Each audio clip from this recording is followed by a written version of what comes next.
Der var en gang, hvor Danmark var et mægtigt land. Dette er et kort over hele staten Danmark. Den bestod af kongeriget Danmark og de 3 hertugdømmer, Slesvig, Holsten og det lille et af dem, Lauenburg. I bunden kan du også se det tyske forbund.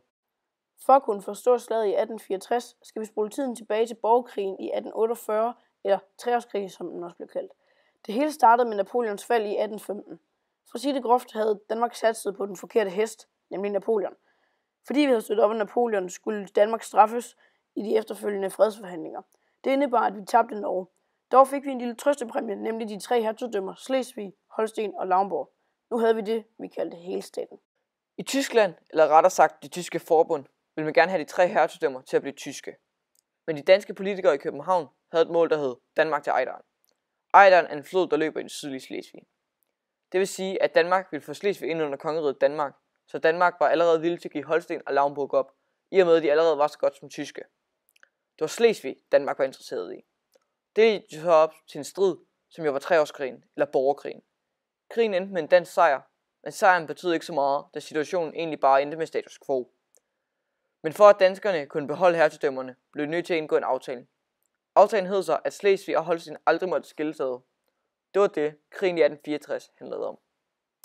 I november 1863 sendte Danmark et brev ned til den nyudråbte tyske krigsminister Otto von Bismarck. I brevet spurgte Danmark om tilladelse til at få Slesvig under kongeriget Danmark. Bismarck, som var en yderst klog mand, ledte efter en nem krig, som kunne skabe selvtillid til den tyske befolkning. Krigen mod Danmark var perfekt, så Bismarck lød som ingenting, da han så brevet. Det tolkede danskerne som et ja, men det skulle de aldrig have gjort. Da Danmark offentliggjorde, at Slesvig nu hørte under kongeriget Danmark, kunne Bismarck sige: I har brudt loven, der omhandlede, at Slesvig-Holsten aldrig måtte deles, så jeg kan nu føre krig mod jer. Det var sådan, det hele startede. Det første slag blev ved Dannevirke. Dannevirke var en dansk skanse, der ligger i Sønderjylland, på et tyndt stræde omgivet af vand på den ene side af fjorden Marsk og på den anden af Slien Fjord, hvilket betød, at man ikke kunne gå noget udenom. Så politikerne i København håbede, at skansen ville holde endnu en gang, som den havde gjort før i tiden. Problemet var bare, at i 1864 var en kold vinter, det vil sige, at fjorden omkring frøs til is, så nu kunne de tyske tropper frit vandre over isen. Det var et kæmpe problem for danskerne, som efter et par slag indså, at de blev nødt til at trække sig tilbage til Dybbøl. Det blev politikerne i København rigtig sure over. De troede, de havde Gud med sig, og at intet kunne stoppe dem. De forstod ikke situationen ved Dannevirke. Men generalerne så realistisk på tingene og indså, at man måtte rømme Dannevirke om natten, så fjenden ikke opdagede dem. Og det virkede. Først næste morgen opdagede tyskerne, at danskerne var væk. Så de østrigske kavalerister satte jagten ind på dem. Østrig, som havde slået sig sammen med det tyske forbund. Østrigerne indhentede den danske bagtrop, som hindrede dem i at nå hen til resten af hæren. Resten af hæren, der nåede til Dybbøl. I Dybbøl står den danske hær så nu og forbereder skanserne til slaget. Imens kommer tyskerne også hen til Dybbøl og begynder systematisk at grave sig tættere og tættere på Dybbølstillingen. Alt imens de belejrer danskere med et kæmpe bombardement, der regner ned over den danske hær. Det tyske forbund havde en kæmpe fordel, fordi deres kanoner kunne skyde meget længere end de danskes. Så de kunne stå på lang afstand og bare få kuglerne til at regne ned omkring de danske soldater. Et stykke tid efter bombardementets start begyndte det tyske forbund nu at skyde på Sønderborg, som var fyldt med civile. Efter bombardementet siger man, at Sønderborg lignede en tysk by efter 2. verdenskrig. Det var så slemt det var.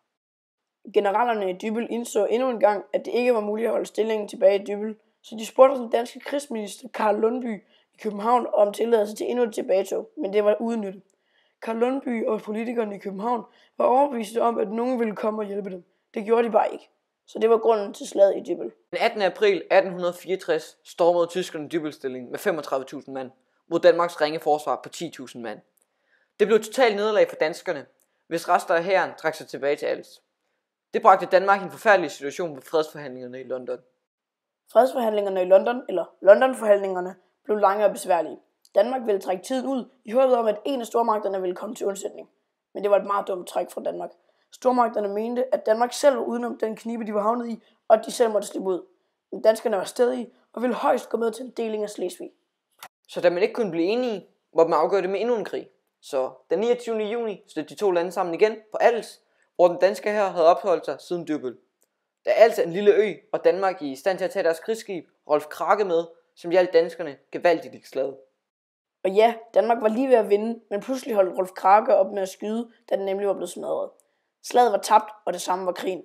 Nu skulle man bare finde ud af, hvor grænsen skulle ligge, og det blev noget højere op, end hvis Danmark havde taget imod tyskernes tilbud tilbage ved Londonforhandlingerne.